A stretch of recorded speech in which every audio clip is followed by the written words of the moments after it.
As a leader, there are so many different personalities that you're working with on a daily basis. In order to be an effective leader, you need to know how to motivate, lead, and persuade these diverse personalities. This course will teach you just that and more. My name is Kwame Christian. I'm a business lawyer, mediator, professor, and the director of the American Negotiation Institute, where we conduct negotiation and conflict resolution trainings that make your difficult conversations easier. I'm also the host of the #1 negotiation podcast in the world, Negotiate Anything. By the end of this course, you will gain the skills that you need to lead and motivate any individual on your team. I'm excited to help you take your leadership skills to the next level. So let's jump into the course.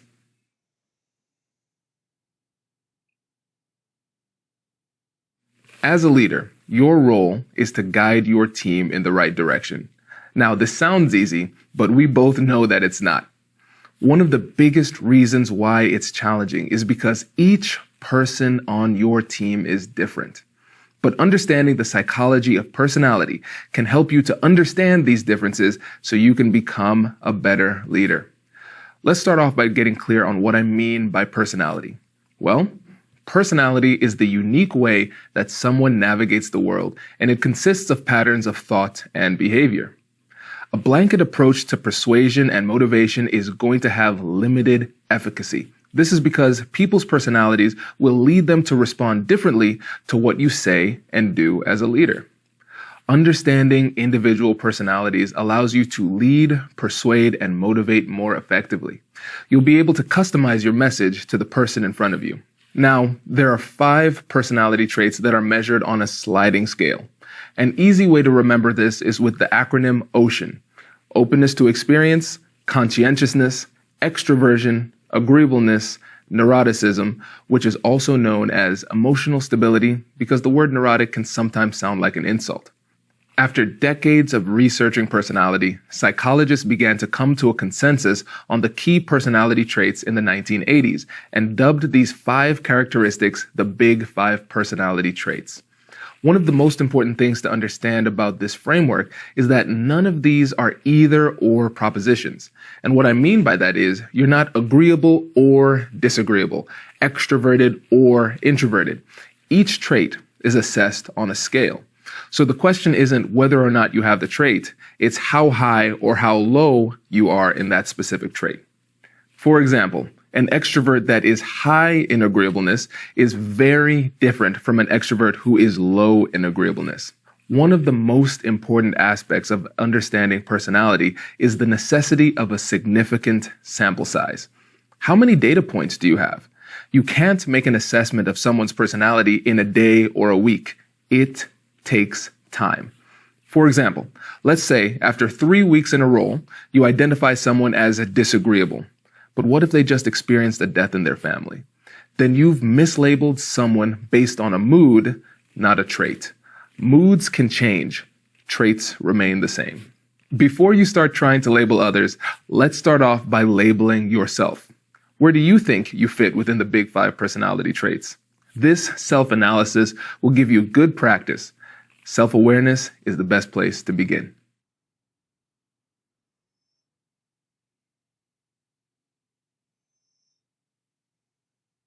When you think about the word motivation, what do you think about? Now, when I'm talking about motivation, I am not talking about the type of rah-rah motivation that you see on stages where you get people really excited to improve themselves. Those high energy events create hyper emotional states that make people want to act in the moment. The problem is that this type of motivation cannot be maintained for long periods of time. Eventually, the emotions will fade, and most of the time, the positive behaviors will fade along with them. So what is motivation? When I'm talking about motivation, I'm talking about the things that drive people regardless of how they are feeling in the moment. You can't fully understand someone's personality unless you know what motivates them. Motivation answers the question, what drives people in a specific direction? And just like with the Big 5 personality traits, if you can understand somebody's consistent motivations, then you can start to predict their behavior, which in turn allows you to be a more persuasive leader. There are three types of motivation. Power motivation, which is the degree to which you want to have influence over other people. Affiliation motivation, which is the degree to which you want to be with other people. And achievement motivation, which is the degree to which people are motivated by winning and racking up accomplishments. What motivates you? Do a quick self-assessment. The answer might surprise you.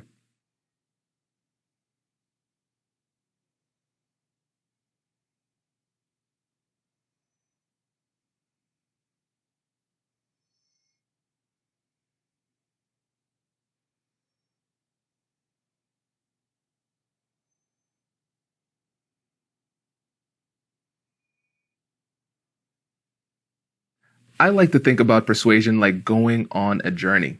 You know where you want to go, but sometimes you're not exactly sure how to get there. Not surprisingly, one of the things that you're going to want on your journey is a map. Understanding the psychology of personality and motivation gives you the roadmap that you can use to lead your team to the ultimate destination. Persuasion is one of the most important leadership skills. It's the process of getting someone to change their behavior. There's an internal component to persuasion and an external component.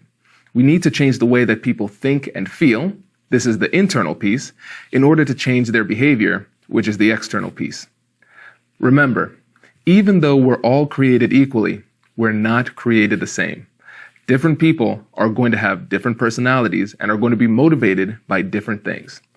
This means that the personality roadmap is going to look different for each person on your team.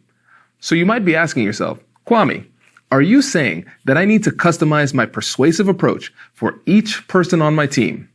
Well, yes and no. So yes, when you're having a one-on-one interaction with the people on your team, you want to make sure that your message is custom tailored to the person who's sitting in front of you. However, it's important to realize that oftentimes you're communicating with multiple people at the same time. And in that case, it's more difficult to customize the message for the personalities in the room. So what do you do if you have to persuade multiple people at the same time? In that situation, you have to create a general persuasive message to give to the group. Oftentimes, certain types of professions attract certain types of personalities. And if you can recognize that, you might be able to craft a general message that still speaks to the personalities in the room. Then, if you realize that some of the members on your team are not fully committed, you can have a one-on-one meeting. And that's where you can have that personal conversation and customize the message based on their unique personality and motivators. Next time you're in a meeting with someone from your team, ask yourself, what do I know about their personality? What motivates them? And then you can think through what you can do to personalize your message.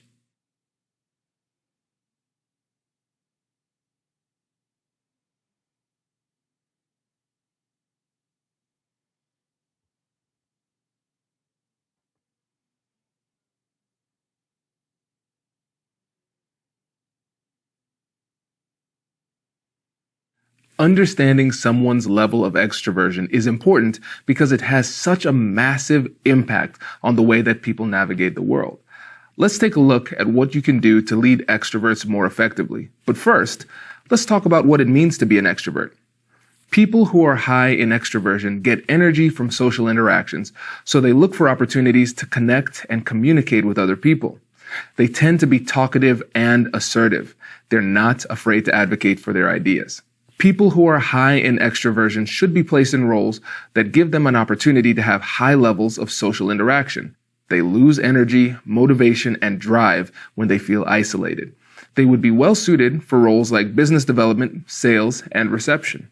When it comes to leading extroverts, getting a clear commitment is an important part of the process because extroverts process both internally and externally. The problem here is that sometimes you think you have a commitment when you don't. So here's an example of what I mean. One of the most interesting things about extroverts is that they need to process verbally or think out loud. So you end up getting passing thoughts instead of true commitments. In one of my earlier leadership roles, one of my team members was highly extroverted. In meetings, he loved to brainstorm with people and think through ideas. When people would hear his ideas, they would get excited and want to move forward. The problem was that people would assume that these were commitments. In reality, talking through these ideas was his way of processing. So as you're working with extroverts, clarify commitments and next steps. The next thing you want to do is allow them to persuade themselves. Since extroverts tend to process externally, you may be impeding their ability to think through things by dominating the conversation. When it comes to persuading extroverts, you need to ask a lot of open-ended questions and get them to talk. They will tell you how they think and feel about the situation. The more information you get, the more persuasive you can be because now you have a better understanding of the situation. Next time you're talking to the extrovert on your team, remember to ask a lot of questions and be sure to clarify throughout the conversation so you don't mistake their thoughts with commitments.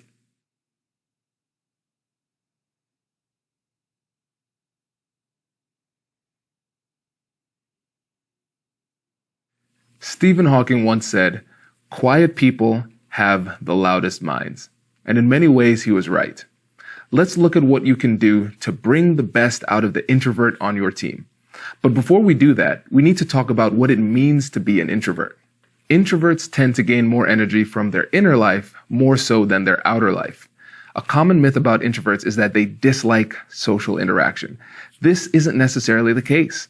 It's just that introverts tend to thrive in smaller groups and in one-on-one interactions. This allows them to go deeper in the conversation and is less taxing on their energy reserves. So you need to allow them to take the time that they need to process internally.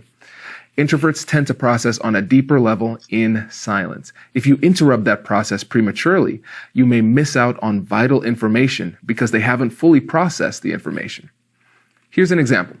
My chief operating officer, Catherine, is the model introvert. Sometimes when we're having conversations, I ask a question and I'm greeted with silence. And this can feel awkward at times, but I never, ever interrupt that silence. Why? Because she's thinking. So here's a quick trick. If you struggle in silence, take that time to count. Don't make the mistake of thinking about what you're going to say next. Counting is an easy way to stay in the moment and maintain your active listening. So what else does this mean for you as a leader? If you're working with an introvert, recognize that you may not get the best results communicating with them in a large meeting. You may need to shift to a setting that's more intimate. It might make more sense to chat with them before or after the meeting to ensure the greatest level of engagement. That personal touch can make all the difference. So remember, introverts are powerful assets to your team because of their deep and thorough processing style. So make sure you give them the time and space they need to think.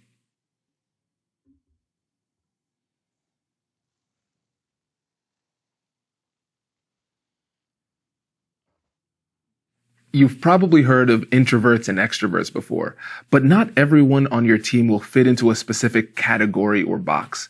Remember, introversion and extroversion are on a scale, and most people will end up being some blend of the two. Someone who falls between introvert and extrovert is known as an ambivert or centrovert.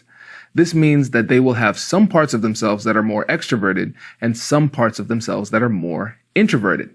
This is me. So I conduct full-day negotiation and conflict resolution workshops, both in person and online. And I do keynote speeches. I speak in front of crowds and I do a lot of mingling. So people think that I'm really high on the extroversion scale, but the reality is that I'm an ambivert and social interactions with large groups exhaust me. After one of these events, I usually try to spend the rest of the day recharging by myself. So what can you do if you realize that you're leading an ambivert? Pay attention to your timing. If you realize that your team member may be exhausted after social interactions, honor that and work around it. You may want to try to have deep conversations with them before social events because they may not have the energy to fully engage with you afterwards. You also might recognize that it is better to break this conversation into smaller pieces that I like to call micro negotiations, instead of trying to have one big conversation, because that can be emotionally draining for them. One thing to keep in mind is that ambiverts are regularly mislabeled because the extroverted side of the personality is so much easier to see. Whenever you're assessing somebody's personality, remember that it's on a sliding scale. Don't jump to conclusions too quickly.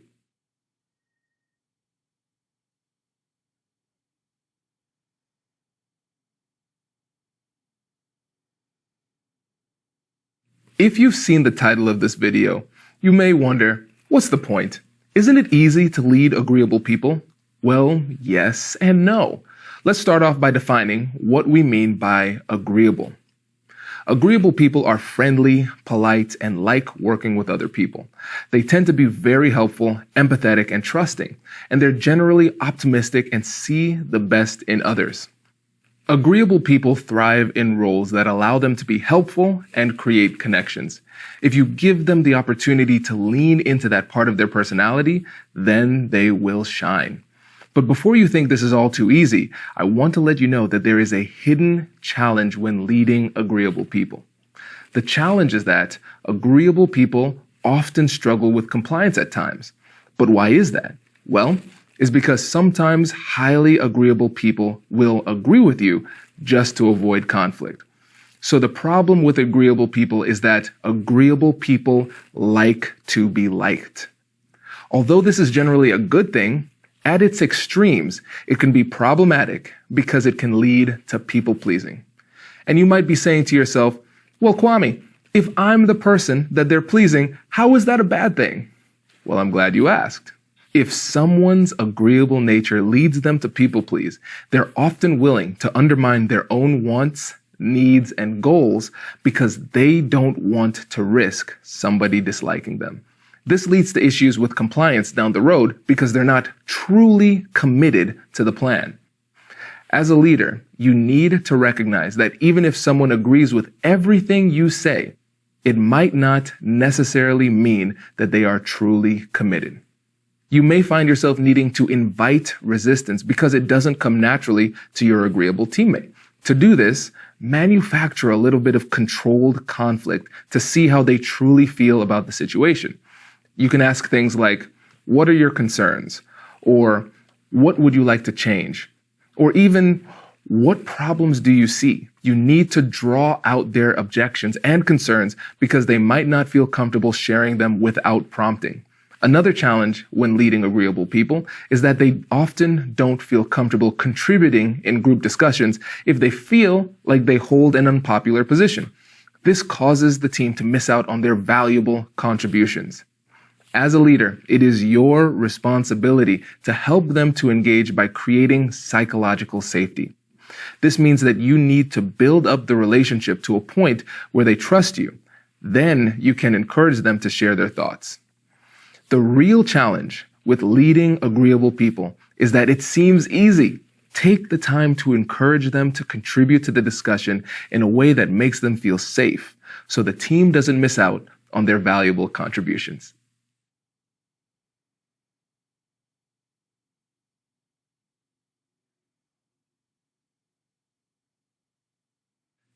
Disagreeable people. Every team has one. But the question is, as a leader, what can we do to persuade them?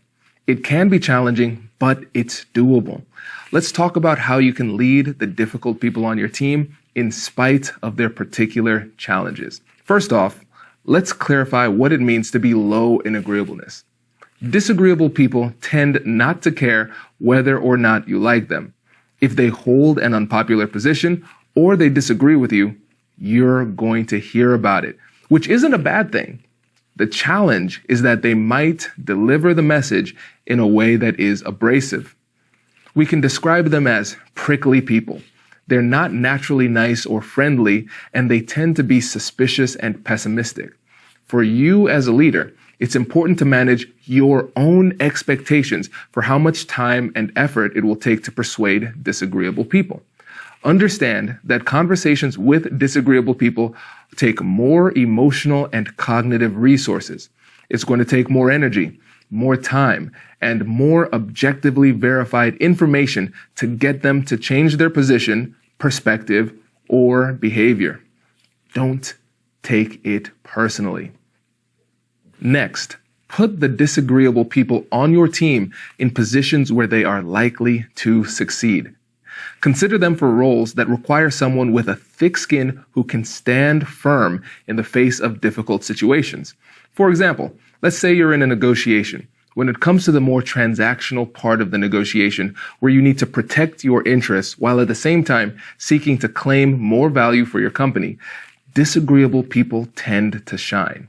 Also, because of their ability to think critically and see the flaws in the reasoning of others, they tend to be good at playing the assigned role of devil's advocate in group discussions.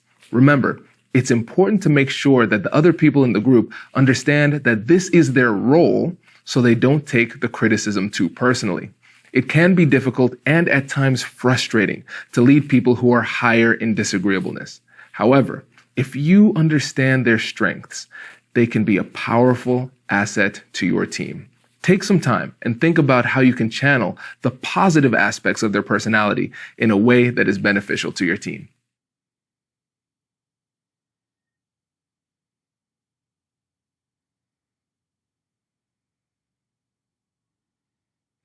Who is the most organized person on your team? Most likely, somebody came to mind, and that person is probably pretty high in conscientiousness, and they're likely a high performer who is incredibly reliable, which is good. However, there's some hidden challenges that you should know. Before we go into that, though, let's take a look at what we mean by conscientiousness. Conscientious people are reliable, dependable, organized, and responsible. If you need something done, you ask them. They excel in positions where there is some level of consistency because consistency allows them to create systems that maintain order. A lack of order makes them feel uncomfortable and anxious. But you may see another pattern emerge that is a bit of a challenge when you're managing them. They tend to resist anything that they think might threaten their reliability. This might make them seem rigid or inflexible, but it's not that they don't like change per se. It's that they don't like the risk of inconsistent or substandard performance. So here's an example. If you're implementing a new program in your company that will eventually lead to higher levels of efficiency, you might be surprised that a conscientious member of your team is actually against the program. One of the reasons might be because during the transition stage, they might not be as effective as they'd like to be because of their unfamiliarity with the new program. You might continue to face resistance until you clearly articulate how you're going to solve that problem for them. Here's how you can work through that.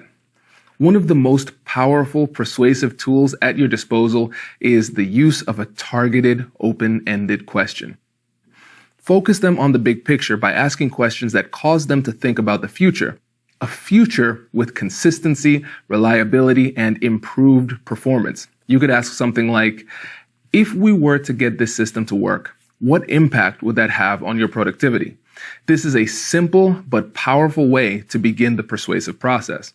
On the other hand, if you're leading someone who is low in conscientiousness, these are people who aren't as organized, consistent, or reliable, you're going to need to bring structure to the chaos without being overly restrictive. Invite them into the process of explicitly creating a framework of expectations and behaviors that work for them. Now, this might surprise you, but this is me. I can be organized when I have to be, but it's not easy and it's not natural for me. This is where my chief operating officer has to manage me. We work together to create structures and systems that work for me. This helps us to clearly identify times when things are getting out of order. You can do the same thing with the person on your team who is low in conscientiousness. Work with them to create a plan, and when they start to draw outside the lines, you can gently remind them of the agreement that you made. With conscientiousness, it's all about setting up an environment that promotes success. For those on your team who are high in conscientiousness, make sure you're not making it more difficult for them to perform at a high level. And for those who are lower in conscientiousness, be creative and collaborate with them in order to develop ways in which they can flourish.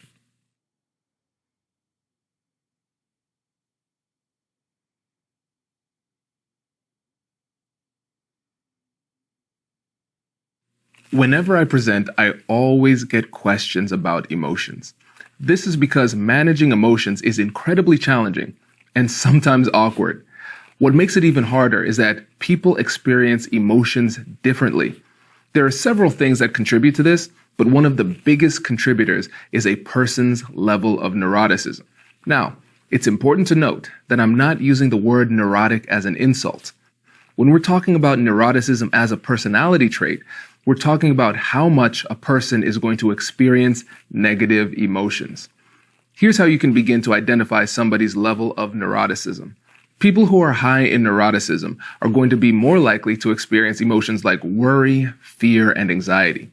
Not only are these emotions stronger, but they also last longer. On the low end of neuroticism, you'll see people who are calm, cool, and collected. It takes a lot to get them worried or concerned. James Bond is a good example of someone who is very low in neuroticism. The people on your team who are low in neuroticism tend to operate without a sense of urgency, which sometimes leads them to take too long to take action. For example, if you have somebody on your team who is low in neuroticism, you might need to spend some time creating mechanisms that can get them to take a project or challenge seriously earlier on in the process, so they can operate with a greater sense of urgency. This will make it more likely for them to take action in a timely manner. What are the challenges when persuading someone who is high in neuroticism? The biggest challenge is their concerns. You need to find ways to overcome their negative emotional responses to difficult situations or conversations. In your attempts to lead or persuade someone who is high in neuroticism, you want to make sure that they leave feeling as though you've heard their concerns and you're taking their concerns seriously. It might be beneficial to make the first conversation just a listening conversation, where you empathize, build trust, and gather information as to their concerns. Then you can use that first conversation to set up a second conversation where you could demonstrate that you heard their concerns and you factored their fears into the solution that you're proposing. Giving them this time will make it feel as though you're taking their concerns seriously. Also, by giving them more time to think, you're allowing them to get more familiar with the plan, which gives them more time to feel more comfortable with the situation. When working with someone who is high in neuroticism, patience is key. They're going to be concerned, worried, and feel a little bit anxious.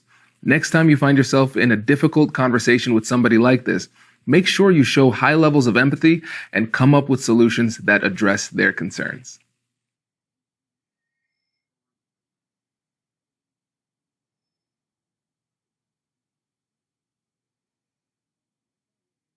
You know that friend that you have who's always posting pictures on social media about their latest great adventure? One day they're skydiving, the next day they're off skiing, and then they're off traveling to a different country. This is a perfect example of someone who is high in openness to experience. This means that someone is receptive to new ideas and activities. They enjoy trying new things, and they're intellectually curious. What this means for you as a leader is that this person is going to be willing to experiment and will explore new ways of looking at things.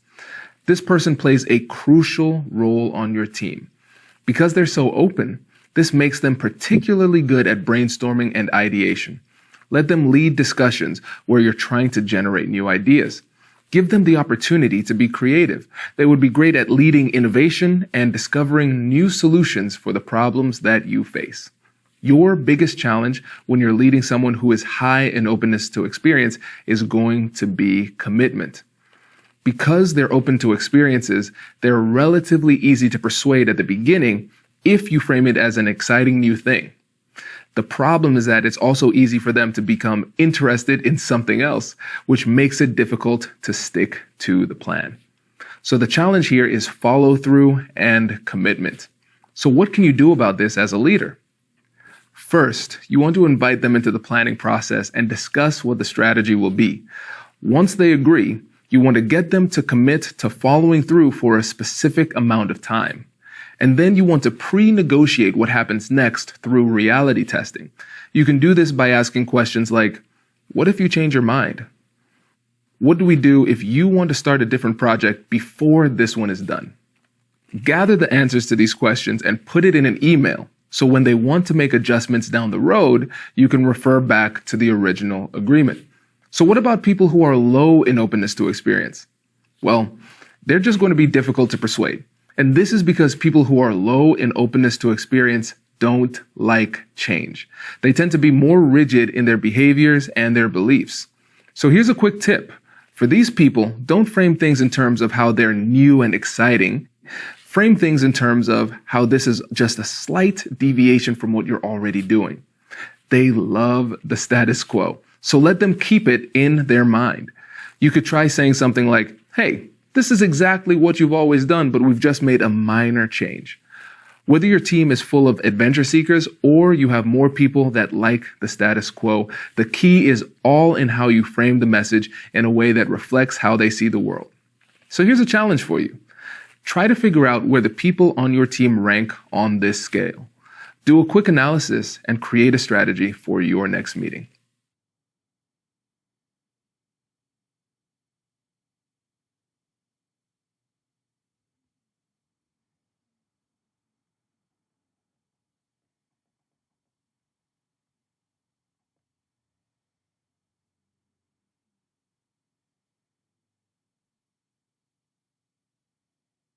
When I think about achievement motivation, I think about one of my friends who said, Kwame, success isn't something that I want to have. It's something that I need to have. It's like oxygen.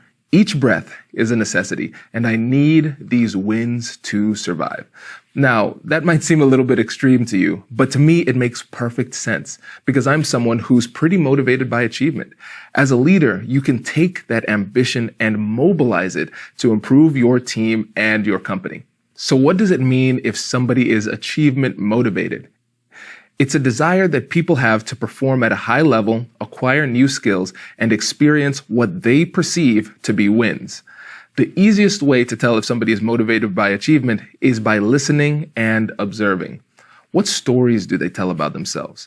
Do they talk about their athletic accomplishments from childhood, awards they've won? Stories that they tell about themselves will give you a big hint on how they see the world. Listen for the keywords of win, lose, earn, and gain. Also look for clues around the office. What do you see when you look around their office? Do you see awards, plaques, certificates, medals, and degrees? When you see a lot of those things around an office, it's a clue that they might be achievement-oriented. Once you find out that somebody on your team is achievement-oriented, it's time to get the best out of them. Frame your message in terms of how it improves them or how it's a win for them. But in order to do this effectively, you need to know what they care about because people are not achievement-oriented in all aspects of their life. For example, you might have somebody on your team who has a habit of delivering projects behind schedule, and they might not be very well organized. This means that they might be low in conscientiousness, so order and timeliness don't come naturally for them. However, at the same time, they're very competitive with regard to being a high achiever in the organization. The challenge for you as a leader is to connect their identity as a high achiever to the timely completion of their projects. If you're able to frame this behavior in terms of a competition, you can channel their competitive energy toward being more organized.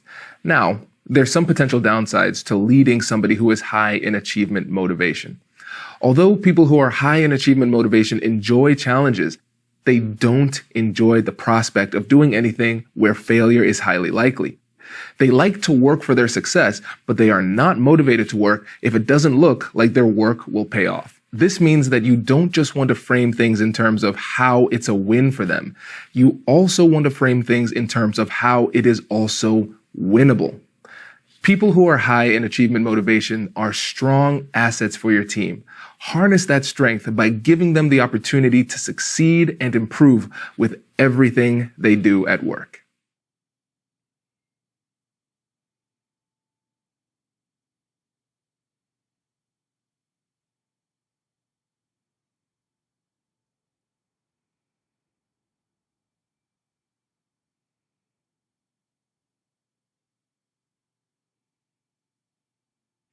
Being a leader means that you have some level of power within your organization.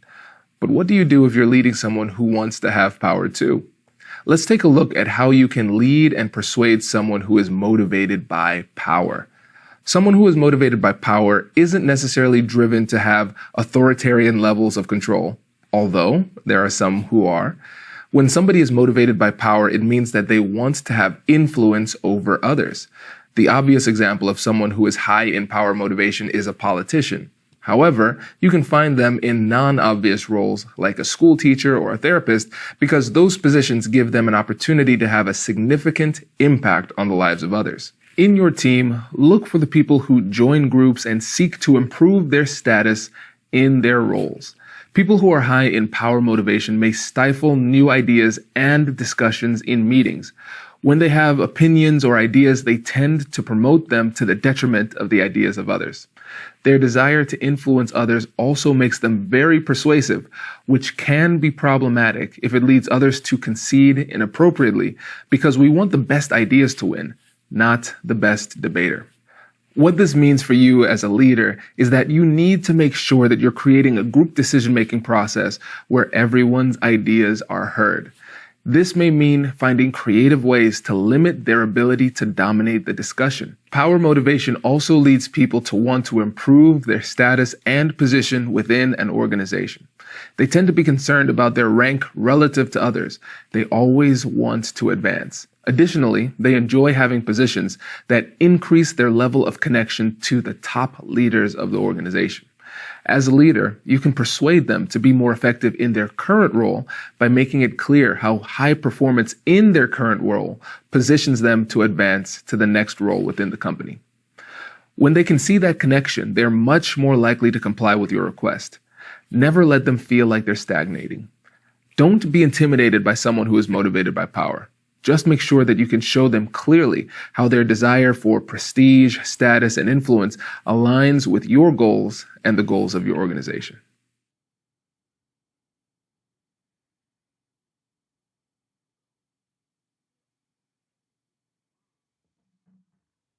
There are some people who just crave human connection. But what does that mean for you as a leader? Soon you'll understand how you can get the best out of your colleague who is high in affiliation motivation. What does it mean to be high in affiliation motivation? People who are high in affiliation motivation tend to have a high desire to interact with others. For them, social interaction is closely tied to the amount of enjoyment and happiness that they experience. Remember, this is different from introversion and extroversion. Introverts can be high in affiliation motivation as well. They would just rather connect differently than extroverts. How do you lead people who are high in affiliation motivation? Here's the most important thing to keep in mind. They will struggle to perform without an adequate amount of interaction. If you isolate them, it's likely that you will reduce their enjoyment of their work significantly. They're likely to work well in positions that allow them to collaborate and interact with others. For people who are high in affiliation motivation, connection isn't an option, it's a necessity. Make sure you put them in positions that allow them to be with others in order to keep their morale up and get the best work.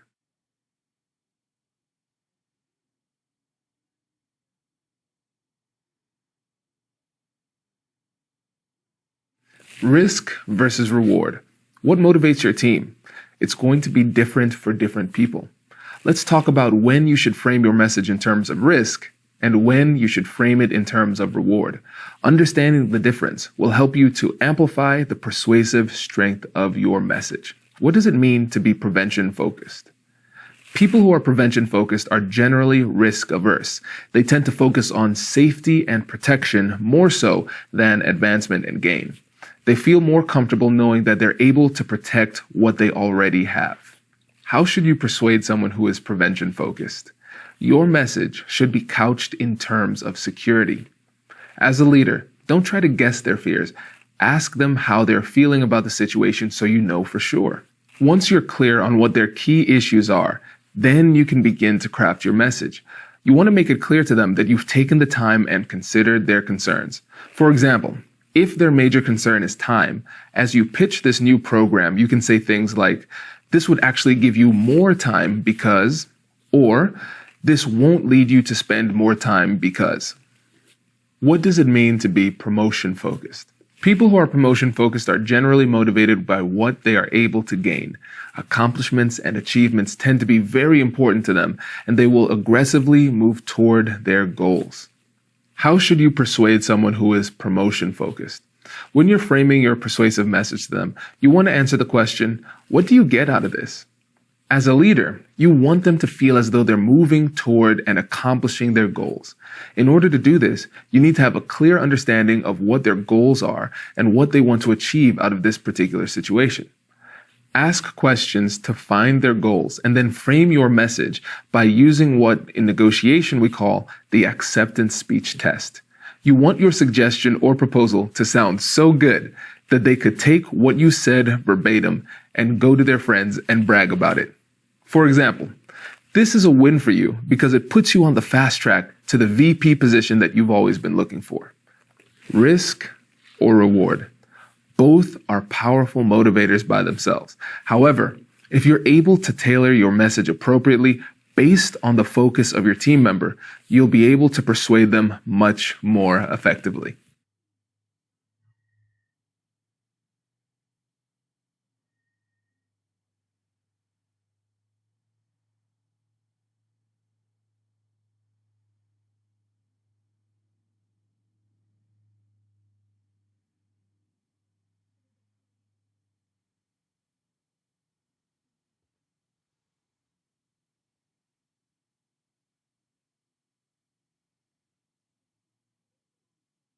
Congratulations on successfully making it through the course. It's been fun having you. During this course, you've learned some powerful strategies on how you can amplify your ability as a leader to motivate and persuade the people on your team. Leadership is challenging, and you made the right choice by learning about the psychology of personality and motivation in order to give yourself an edge. Now you can connect, persuade, understand, and empathize at a much higher level. So what's next? Don't just make this an academic exercise. Let's bring this to life.